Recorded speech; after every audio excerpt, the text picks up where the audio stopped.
السلام عليكم. جربتي بقى تعملي اللانشون قبل كده في البيت وما ظبطش معاكي؟ ما بيديكيش نفس الطعم ونفس القوام ونفس الريحه بتاع اللانشون اللي بنشتريه جاهز؟ انسي بقى كل المشاكل دي ويلا كده نعمل مع بعض اللانشون احلى بكتير من اللي بتشتريه جاهز، مش هيفرق عنه خالص. يلا كده نشوف هنطلعه مع بعض ازاي. اهم حاجه هنمشي بالمقدار بالظبط، مش هنشيل حاجه مش هنزود حاجه.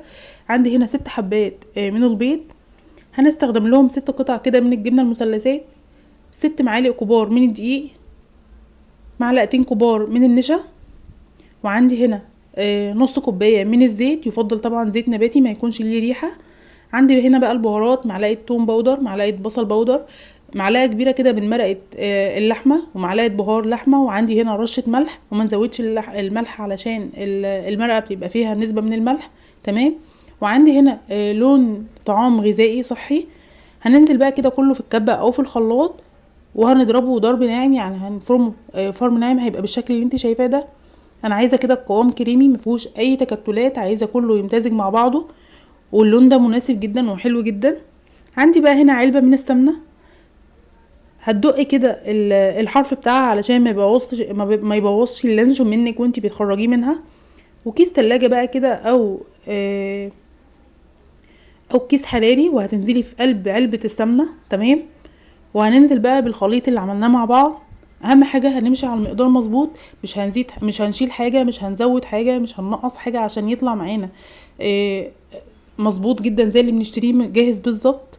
عندي هنا بقى حبوب كده الفلفل الحصى، ودي طبعا اختياري، حابه تستخدمي زيتون، اي اضافه انت حابه تضيفيها للانشون هتضيفيها.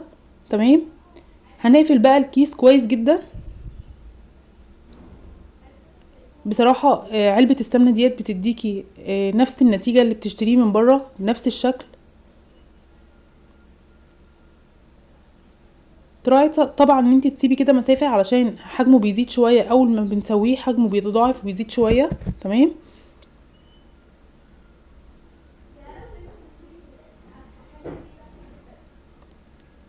عندي بقى هنا فويل، وهنغطي العلبة كويس جدا، وحلة بقى كده فيها مية، ويلا كده عشان نسويه مع بعض.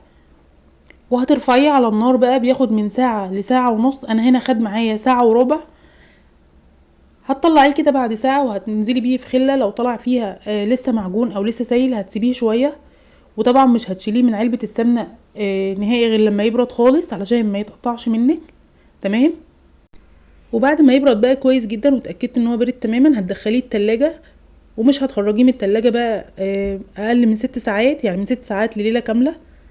وهنا انا سبته كده من بالليل للصبح. ويلا بقى كده نقطعه مع بعض ونشوف احلى والذ لانشون واسرع لانشون تقدري تعمليه. اهم حاجه زي ما اتفقنا مش هتشيلي حاجه او هتزودي حاجه، احنا هنمشي على المقدار بالظبط عشان يديكي نفس النتيجه اللي انت شايفاها ونفس القوام ونفس الطعم. لو وصلتوا بقى معايا للفيديو لحد هنا اتمنى بجد ان انتوا تضغطوا لي لايك، وشكرا لكل الناس الجميله اللي شرفتني في القناه. ايه رايكم بقى في الجمال ده؟ طري جدا وطعمه حلو قوي. وطبعا الفلفل الاسود انا ضايفه حبوب الفلفل الاسود دي اختياري، تقدري تستغني عنه. اتمنى بجد ان انتوا تجربوا اللانشون بطريقتي. تقدري بقى تحفظيه في كده في علبة في التلاجة، ممكن يقعد معاكي كده في التلاجة لمدة اسبوعين. طبعا لو المدة هتطول معاكي اكتر من كده يفضل ان انت تحفظيه في الفريزر. وهنتظر بقى رأيكم في الكومنتات، واستنوني بفيديوهات تانية كتيرة، والسلام عليكم ورحمة الله وبركاته.